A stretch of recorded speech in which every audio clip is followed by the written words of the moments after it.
dollars. Do you know how much that is for all of his programs? That is 3 times the American economy, not the federal government, the entire American economy. The Medicare for All plan alone on page 8 clearly says that it'll kick 149 million Americans off their current health insurance in 4 years. Sounds good like that. That is true.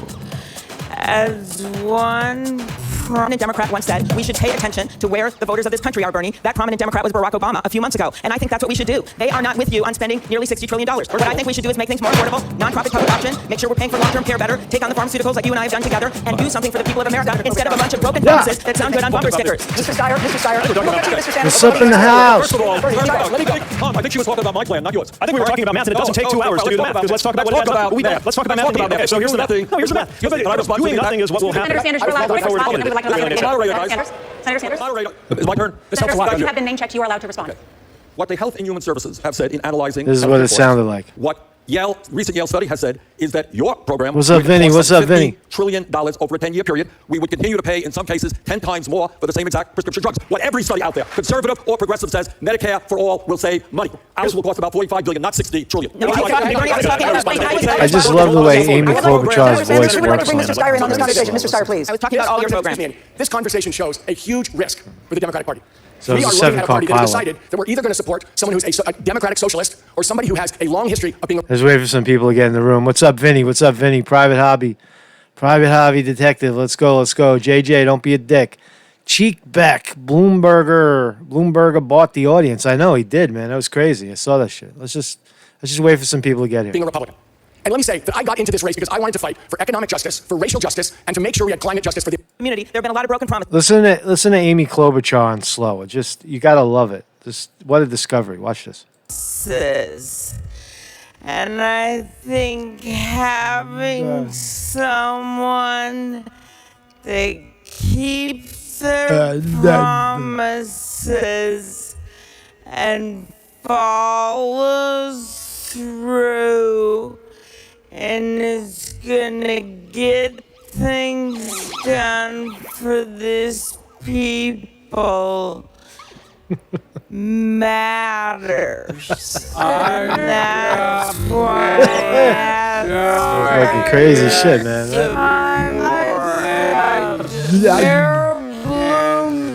That picture says it right there, man. It was a 7-car pileup, man. Everybody talking at once. Let's just go on the record. They talked about 40 Democrats. 20 of those were people that I spent $100 million to help elect. All of the new Democrats that came in, put Nancy Pelosi in charge, and gave the Congress the ability to control this president, I got them. Number two, when you talk about money, let's put this in perspective. The federal budget. All right, so Mark Scotty reporting. Good morning, everybody. Welcome to the show, to the greatest show on earth. The show that never ends, it seems. Fucking shit goes on and on and on. It's just a different day, different subject. Today we're talking about the analysis of the South Carolina debate down in South Carolina. South Carolina debate, pandering to blacks, I suppose. That's what Joe Biden showed up to do. He's gonna win. he's going to win South Carolina. Why? Because there's blacks down there, and he's Obama black. I hate to frame it that way, but that's about all he can. That's his whole holdout. The South. I love the South. I'm the black white guy. What a pile of shit to run on. What a total pile of crap to run on. So let's look at some clips. There was some good, there was some bad, but overall the atmosphere of the debate was very chaotic. It was 7 people jockeying for voice. They're all, jockeying. Bernie Sanders was clearly the front runner. They were hitting him the hardest. And rightfully so, because he's the front runner, right? So my assessment was, I'll just give you the winners and losers right away. I thought Sanders did the best. Why? Because he didn't lose any ground. He's the front runner, and all of the arguments are based on his policies. Universal single-payer health care, Medicare for all, get money out of politics, decrease the military-industrial complex budget, and on and on and on. Free college tuition at city and state universities. So when those are the topics, Bernie Sanders is winning. That's because he's setting the tone. You don't have an original idea of your own, so you're talking about my ideas and telling me why my ideas, which are wildly popular in the country, are not going to work because a corrupt Senate and a corrupt House won't pass them. That's not a winning argument. I think the people of, the American people are aware of that. What's up, Vinny? What's up, Vinny? Vinny's presence. Vinny is present. Don't be a dick in the comments, man. You're getting chopped up today, man. Speak your mind. I want to hear. I want to hear from everybody. I don't want just this. I was going to do a walk and talk, but I want to hear from people's, people's perspective. So let's look at some clips, some positive clips. Here's a TYT. TYT grabbed this clip of Bernie Sanders laying it on the line. Let me just make sure I got the speed right. Yeah. Okay. Check this out. We haven't had a national unemployment rate this low for this long in 50 years. Here in South Carolina, the unemployment rate is even lower. How will you convince voters that a Democratic socialist can do better than President Trump with the economy? Now, listen to the framing of the question. A Democratic socialist, not a candidate, running for president, but some other thing. He's a Democratic socialist, right? As if that means anything in the grander scheme of things, right? As if a Democratic socialist can't possibly know anything about the economy when the focus of democratic socialism is the economy. It's bringing power to the people and taking it away from a corporate oligarchy that has spun out of control now in this country for 40 years, which is precisely what it is. But it also, let's listen to a question again, because it's I forgot what I was going to say. How will you convince voters that you son of a bitch. Just neutral. I'm sorry. I'm killing this. Let's get to the part. Let's get to it. We're going to get to it. Let's get to it. How unprofessional. Last 3 years. Where is the part? Oh, yeah. Here we go. years. Here in South Carolina, the unemployment rate is even lower. How will you convince voters that a Democratic socialist can do better than President Trump with the economy? Well, you're right. The economy is doing really great for people like Mr. Bloomberg and other billionaires. And you see how Bernie Sanders, so the framing was, how can a Democratic socialist outbeat Bernie Sanders? And in a great economy where the unemployment rate is so low.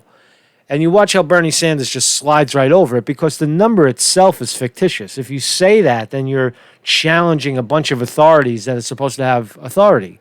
But the reality is that unemployment in this country is probably around 15 to 20%. And they throw out a fake number of 3.5 or 3.2. And they keep manipulating the number down as if to say that, see, people are working. But it doesn't account for a lot of the real facts that people stop looking for work.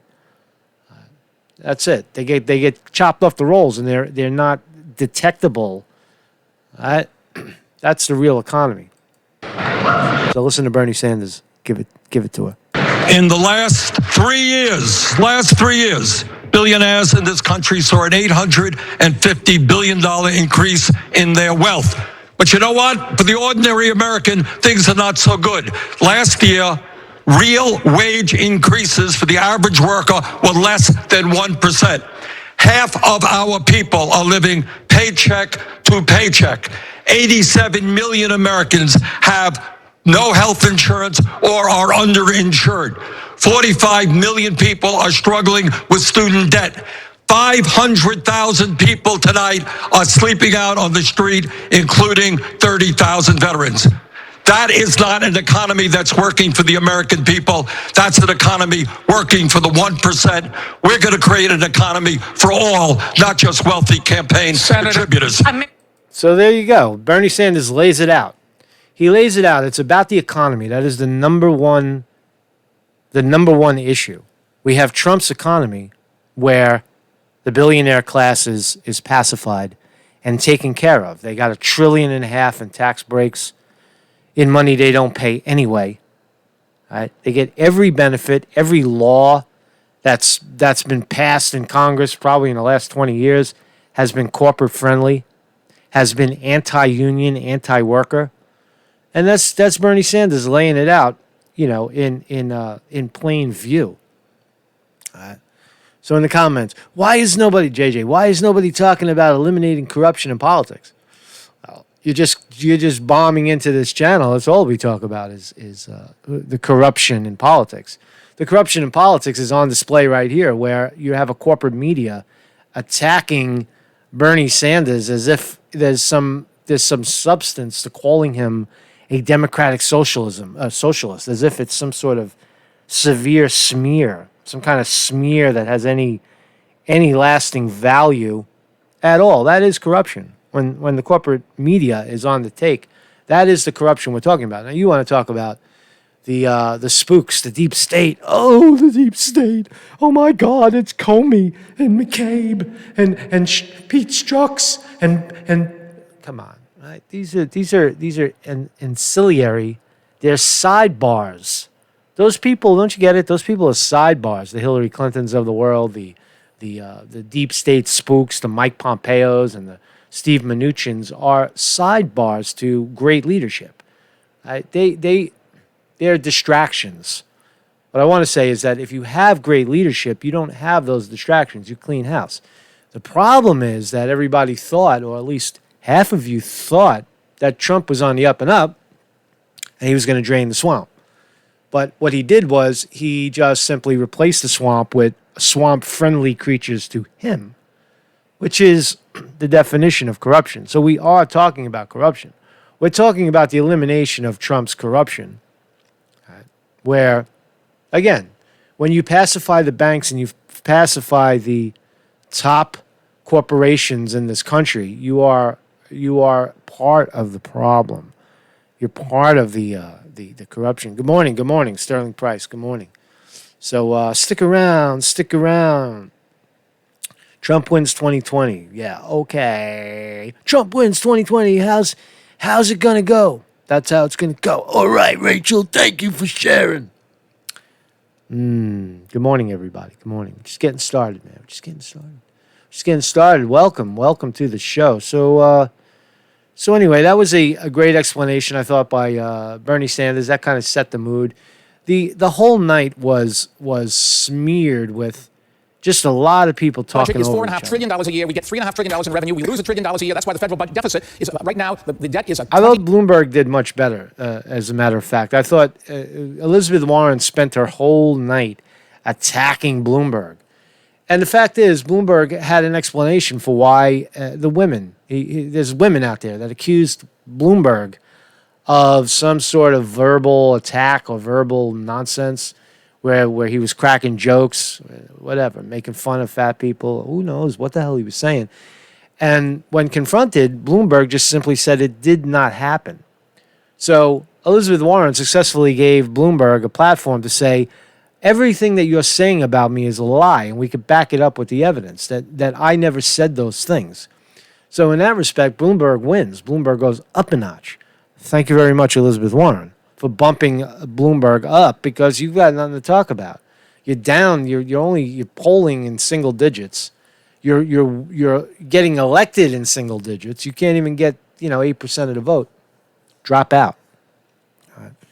So at this point, I got more clips. Do I have more clips? Yeah, I got one more.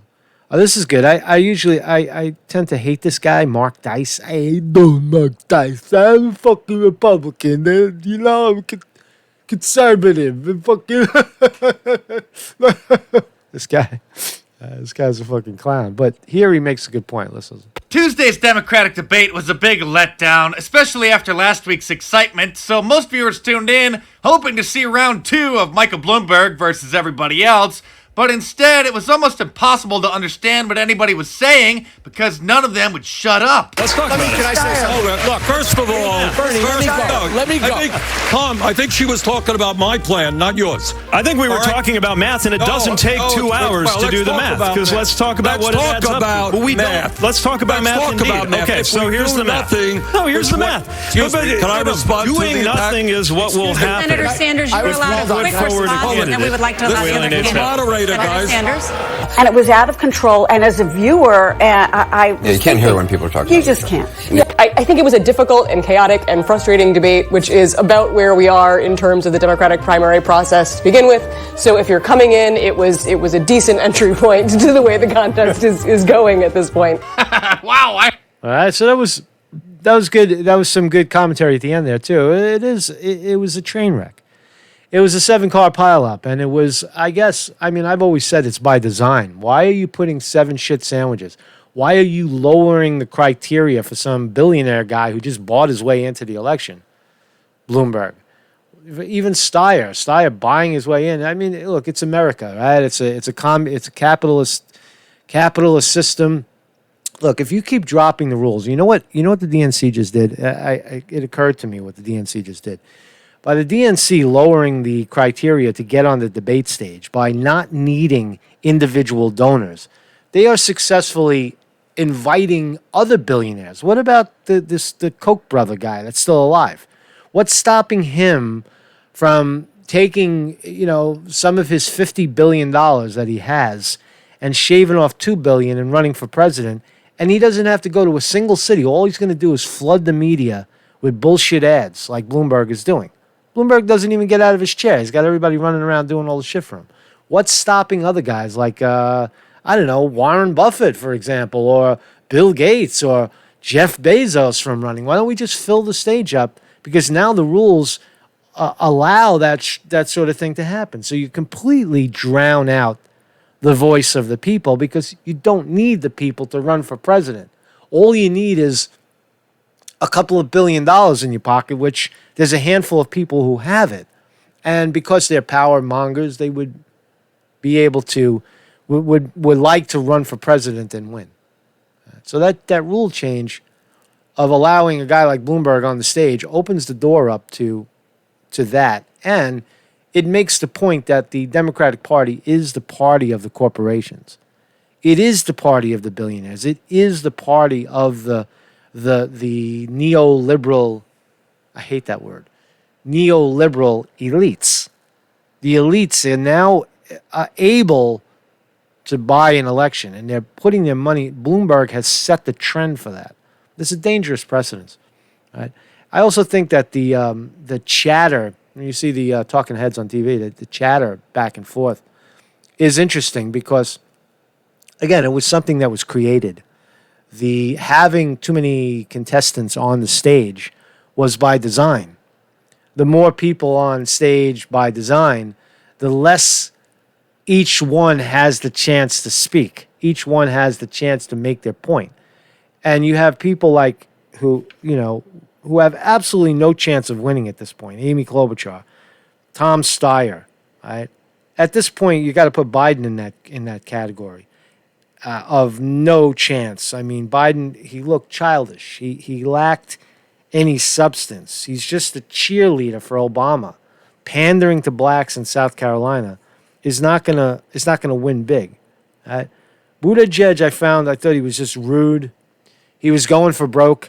He was talking over Bernie. Every time Bernie tried to explain what the fuck he's talking about, Buttigieg is just pushing in there, stepping on his lines, right?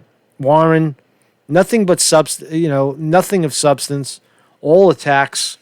She spent most of her time attacking Bloomberg, right? So I thought the winner was Sanders for obvious reasons, because it's his policies that we're arguing. Two, I gave it to Warren for some reason. She didn't lose any ground, I guess. I don't know. And Bloomberg, because he didn't implode. He actually stood his ground, and a lot of what Elizabeth Warren was throwing at him just kind of bounced off, I thought, So let's see. I think I got another clip here. Oh yeah, here's the summation at the end. Bernie Sanders is I guess walking around in the spin room. Check this out. So Bernie Sanders is walking around in the spin room, and they sat him down in the commentator booth and had a little discussion. So this is a good 5 minutes right here. It's a good 5 minutes to watch. What's up in the quote? What's up in the comments? What's up, man? Good morning, everybody. Yeah, let's talk about that. The audience appeared to be paid off. All right, let's talk about that. Now, I don't have any evidence to suggest that, but there is. Apparently, it costs between $2,800 and $3,200 to buy a sponsor seat inside the debate hall. A lot of those people are invited. They're the South Carolina Black Caucus of some sort. So they have a set amount of seats that they're going to give out to their people. But there's also sponsored seats up in the back. And there was a lot of rah coming for Bloomberg and coming for Biden. Now, at $3,200 a seat, can Mike Bloomberg buy a couple of dozen seats? Of course he can. And every time he said something, you hear crazy cheers. And every time Bernie said something negative about him, you heard boo. So it does open the possibility that Bloomberg was paying off sponsors to come in, sponsored seats, professional hecklers, like we have in this chat sometimes, right? Professional hecklers, trolls. So is there any proof of it? Is there any solid evidence that that's what went on? No, I don't have any. But it is, if you looked into the records of who paid, it doesn't really matter. Who cares? Who gives a shit about hecklers? Just talk right over them. When they're talking, just fucking talk right over them. Delete their shit online. That's all you do. Trolls aren't going to go away. Trolls are a sign that you're doing something right. But so did Bloomberg pay off the crowd? It's possible, very possible. Tom Steyer, it's possible. But you also have know that you're in South Carolina, and know that you have guys like Jim Clyburn, the guy who talks like this, the black man talks like this, can't understand a goddamn word he's saying. Fucking Jack, can't understand anything he's saying. Jim Clyburn, the congressman from South Carolina, has also got his finger on the scale down there. So you don't know how many of those people are hooting and hollering for Biden because they're paid. They're union guys. You want to keep your job. You better get your ass in here and start screaming for Black Joe Biden, because he's for the blacks. So there's that element too. There's a lot of possibilities of what's going on. Tom Steyer spent a lot of money, and rather than elevate himself, maybe he paid people off to heckle Bernie. Right? The object is to stop Bernie. The object is to stop Bernie Sanders' momentum going into Super Tuesday. And this is their last stand. This was the last load they shot. Right? This was it. Democrats, the people on stage, are now going to be silent until mid-March. All right, no more talk. No more talky talk. Maybe the end of March. I don't know when the next debate is. And then there's only one more maybe after that, or maybe... I don't think there's any. I don't even know. But at this point, they're going to go silent until after Super Tuesday. So it's obvious why they're attacking so aggressively. So let's listen to this clip. This is Bernie Sanders walking around in the spin room, and they sat him down And this is about the most coherent defenses that he made. He defends healthcare. He defends the comment that he made about Fidel Castro's literacy program. He said, yeah, it was actually a good thing. Literacy, healthcare, that's what Castro tried to do for his people. Now, Castro is a dictator, and Bernie Sanders acknowledges that it's a totalitarian, idea. But in that respect, he still gave kudos to Fidel Castro for improving literacy so everybody could read. The same could be said for Maduro in Venezuela, where Maduro and Cesar Chavez, what's his name? Chavez? The guy the leader prior to Maduro in Venezuela also believed in literacy, also believed in food programs and healthcare programs. These are elements of a system that can work in absence of what? In absence of oligarchical pressure, sanctions, U.S. sanctions on the country, that we sanction the shit out of these countries. Let's listen to Bernie in his own words. What we need to do is to do what every other major country on earth does, guarantee health care to all people. One of the options is a 7.5% payroll tax on employers, which will save them substantial sums of money. That was, of course, Vermont Senator Bernie Sanders, who joins us now on set here in the spin room. Senator Sanders, thank you so much for being with us. I agree with that guy. I thought that was a brilliant remark. Let me ask you about that guy. That guy is a front runner and had So I learned tonight. How'd that feel? Do you feel like you successfully convinced people who are skeptical of many things about your campaign, particularly how you're going to pay for your plans? I do. Look, the truth is nothing. How you going to pay for it? There's the comment. Bernie, how you going to pay for it? How you going to pay for it, right? How many times has he got to say how you going to pay for it? He says it over and over again, and they just circle back to the same old thing. How you going to pay for it? He tells you that he's gonna tax this one and tax that one. He's going to deflate the corporations, right? He says it over and over again, but they still ask him the same question. Watch how he deflects. Thing I am saying is radical. I live 50 miles away from the Canadian border. They manage to provide health care to every man, woman, and child, spending half as much per capita as we do. Look, the bottom line is, do we have the guts to take on the pharmaceutical industry that charges us the highest prices in the world for prescription drugs? Do we have the courage to take on the healthcare industry? Combined, they made $100 billion in profits last year. That's what this fight is about. Nobody can defend a system which is so wasteful, so expensive, and leaves 87 million people uninsured or underinsured. Senator, can I ask you about your comments about former Cuban? So that was healthcare, right? That's healthcare. How are you going to pay for it? And he tells you how he's going to pay for it. Why it's not. They never ask how are you going to pay for the endless wars with $750 billion that we know of is being spent on wars against enemies we don't really have. Nobody ever asks how you're going to pay for that.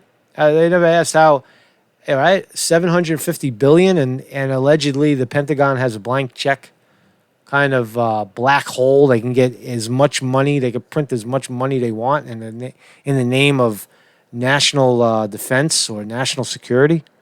Nobody ever asks how you're going to pay for that. Right? Nobody ever asks how you're going to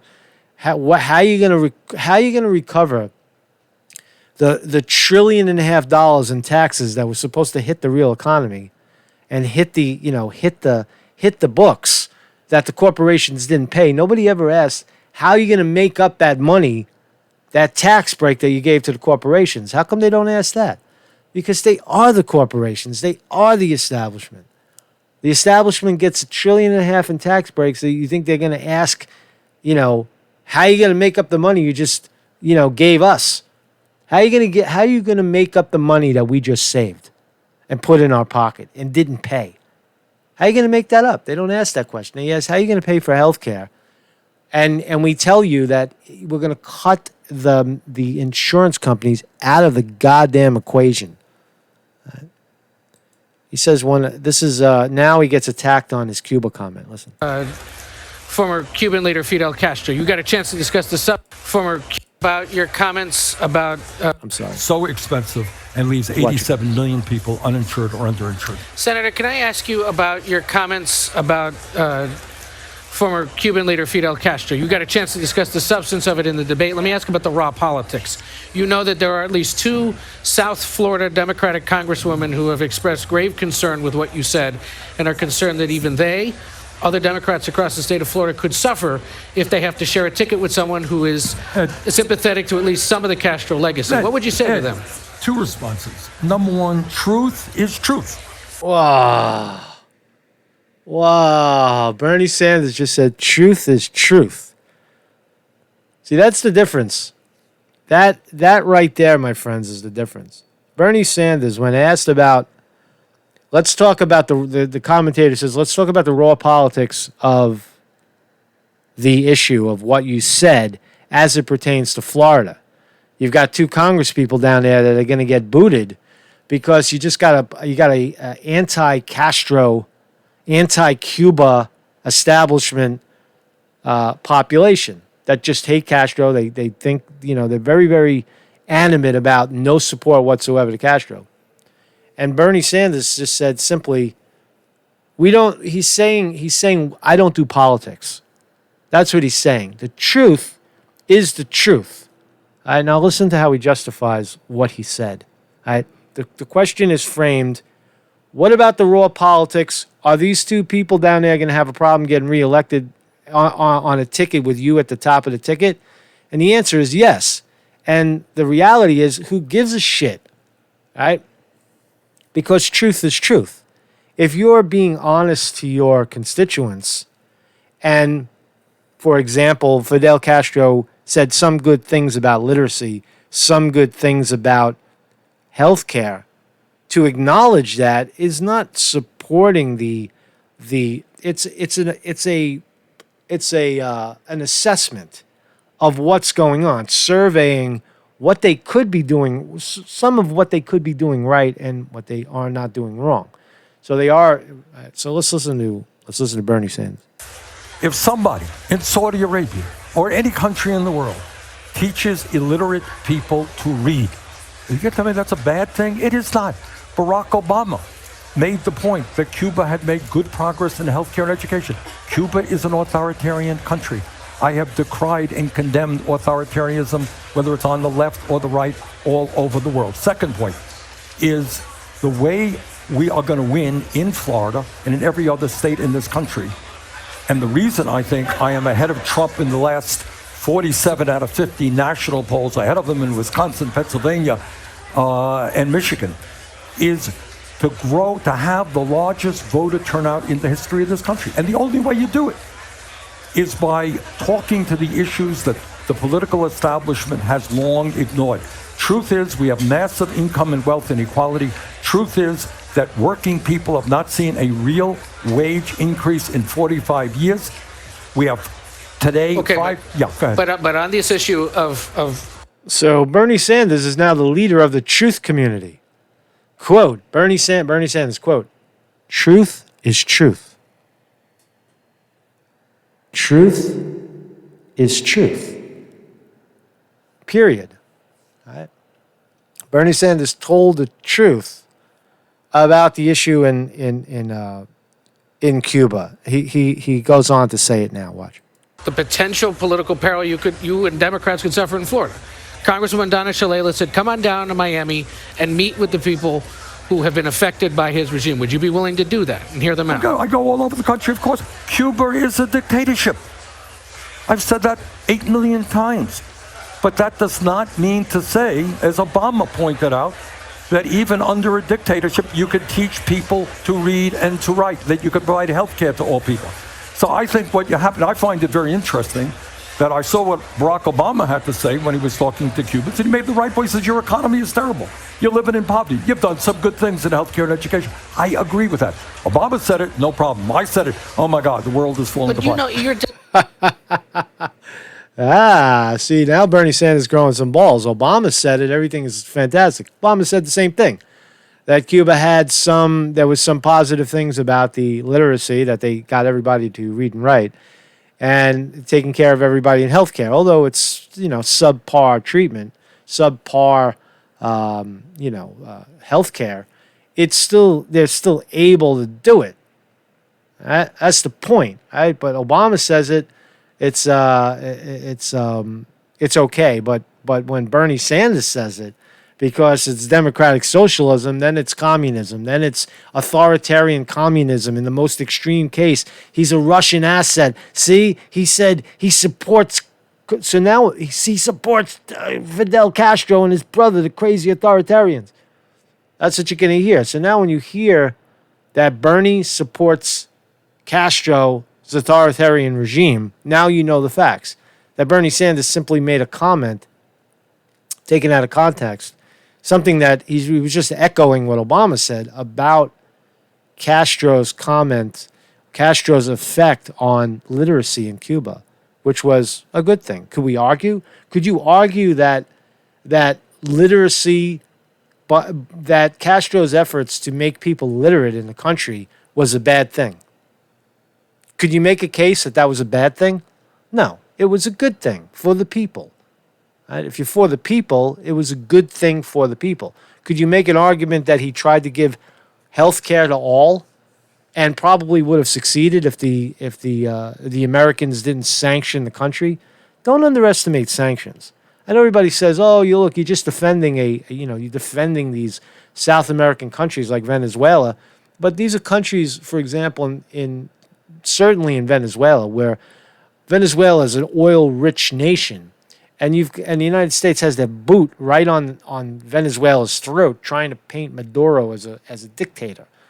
Right? Constant sanctions, constant corporate interference, oil company interference in Venezuela's politics, so much so that they're trying to jack up Juan Guaido, the CIA insert into their country, a CIA American plant into the country. Without those things, the countries would be fine.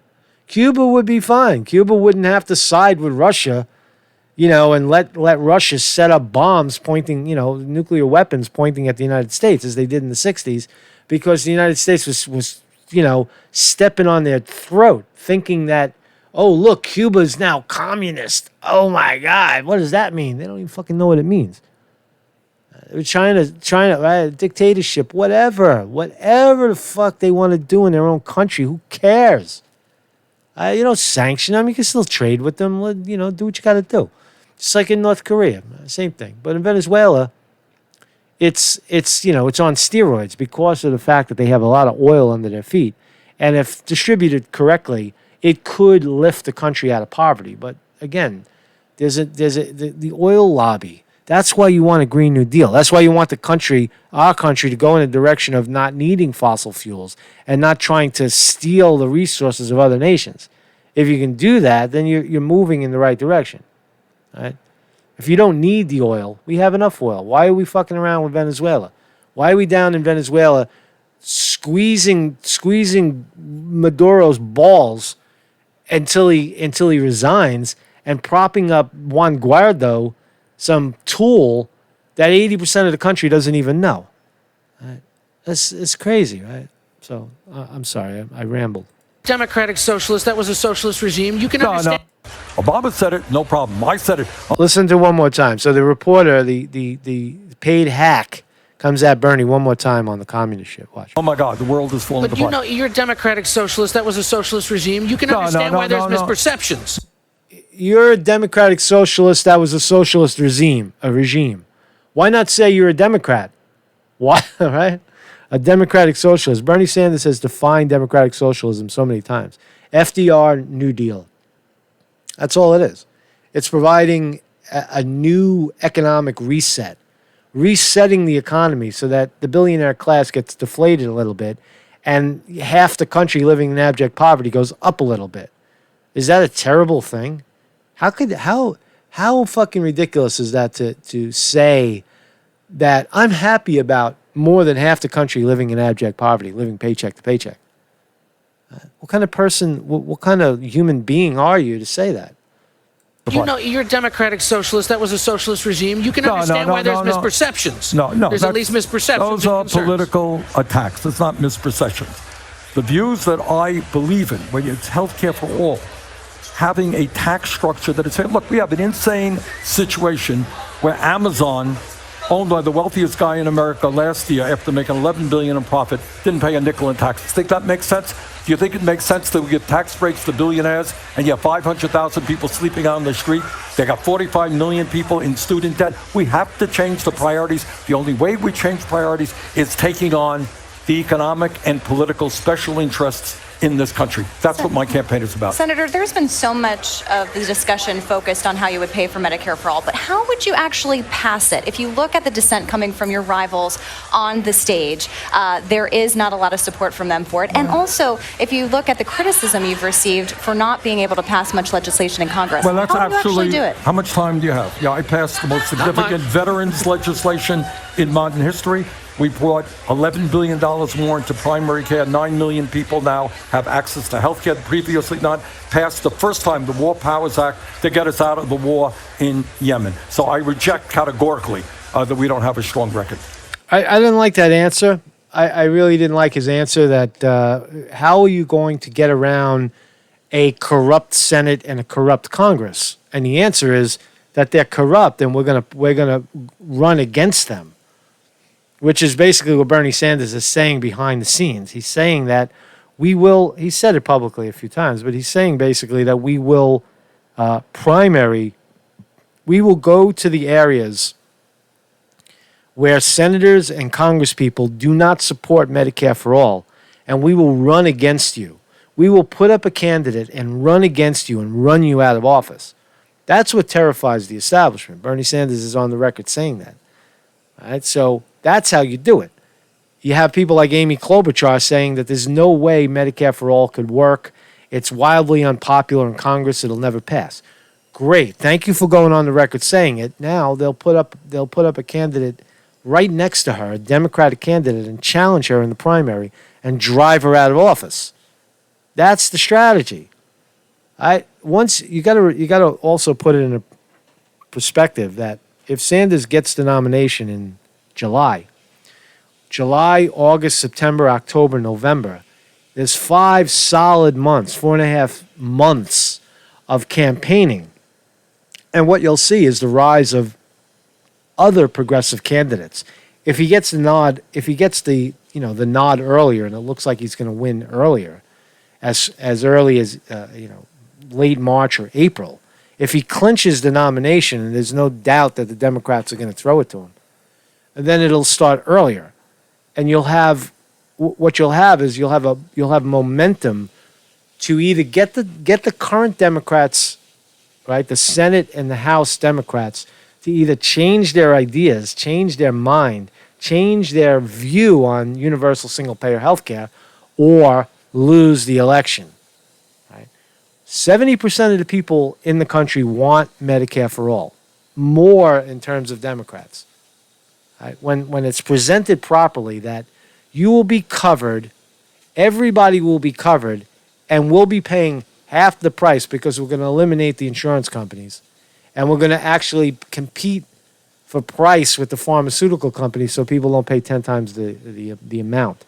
If you have a coherent argument, Trump, Sanders. Trump saying, we're going to get health care for everybody somehow, some way. It's going to be amazing. And Sanders telling you exactly how we're going to do it. I don't think there's really a thinking human being in the room that's not going to be able to understand it.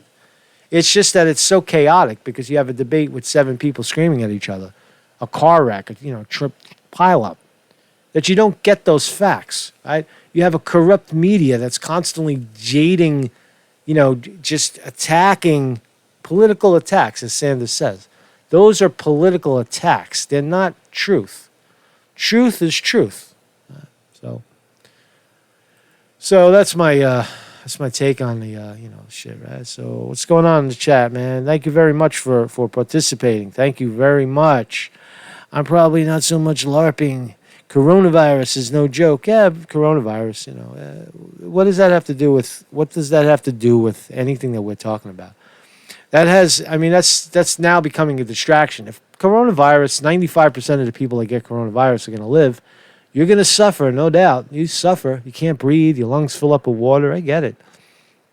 But we're talking about a if people had universal single payer health care, they wouldn't be worried about it. They get coronavirus, they're gonna go broke. They're gonna go fucking broke, right? The markets, the healthcare stocks should be going up. The vaccine companies, Bristol Myers and Eli Lilly should all be going up. Instead, they're getting crushed. They're going down. I haven't looked at the markets today. I'll just take a look at Yahoo Finance for a second.